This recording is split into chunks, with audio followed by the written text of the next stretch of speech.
The dark side of walking lunges. Walking lunges are one of those exercises that everyone seems to do in the gym. Trainers recommend them, Instagram influencers post about them, and beginners assume, if everyone else is doing it, it must be important. But let's be brutally honest. For most people, walking lunges are high risk, low reward, and mostly unnecessary. Especially if you're not an athlete training for a specific purpose. First, let's address the hype. Walking lunges are often labeled as functional, implying that they mimic real-life movements. But think about it, how often in daily life do you actually lunge forward with a long step?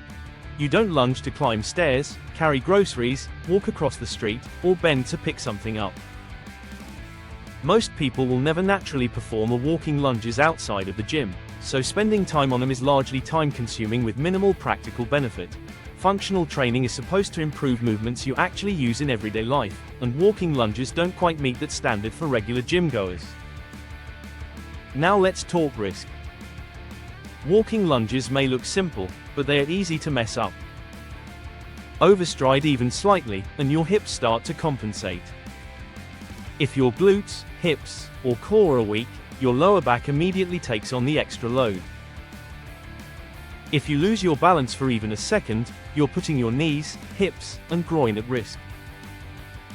Unlike static exercises like step-ups or split squats, every step in a walking lunge adds another opportunity for poor form, strain, or injury.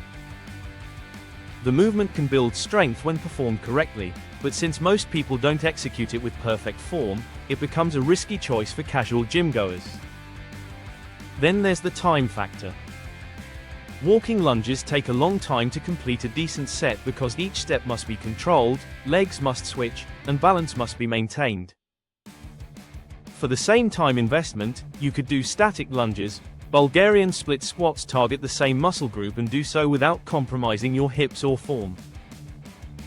Weighted or body weight step-ups work your legs in a fraction of the time without putting your joints, especially your knees, at risk. Walking lunges are inefficient compared to these safer, more effective alternatives. Here's something most people don't realize: trainers often use walking lunges as filler.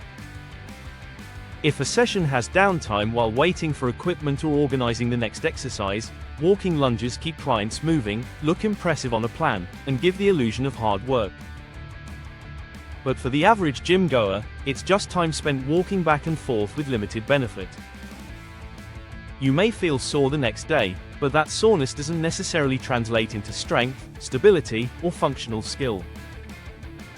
Beyond inefficiency and risk, walking lunges rarely teach control under load the way other single-leg exercises do. Exercises like step-ups, split squats, and static lunges build strength while reinforcing proper muscle engagement, balance, and control. They train your legs and core safely, replicate movement patterns you actually use in daily life or sports, and reduce the risk of compensatory injuries. Walking lunges, on the other hand, stress joints in unnatural ways, especially if done repetitively with poor form. So what's the takeaway? Walking lunges are often a high-risk, low-return exercise. They take too long, rarely mimic real-life movements, and are tricky to execute with safe, proper form.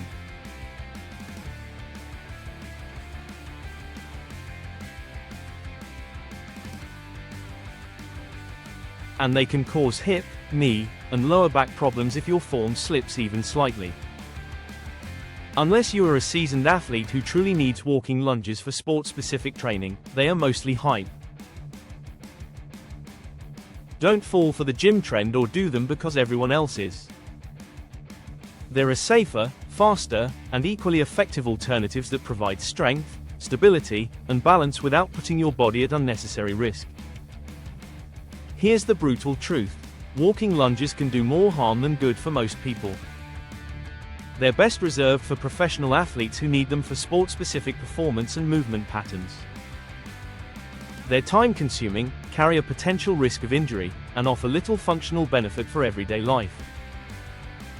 If you want real results and safe progress, skip the filler, stop following the hype, and stick to controlled exercises that truly build leg strength and balance. Thanks for watching. We're here to help you train smarter, stay safe, and move better. Your support keeps the content coming.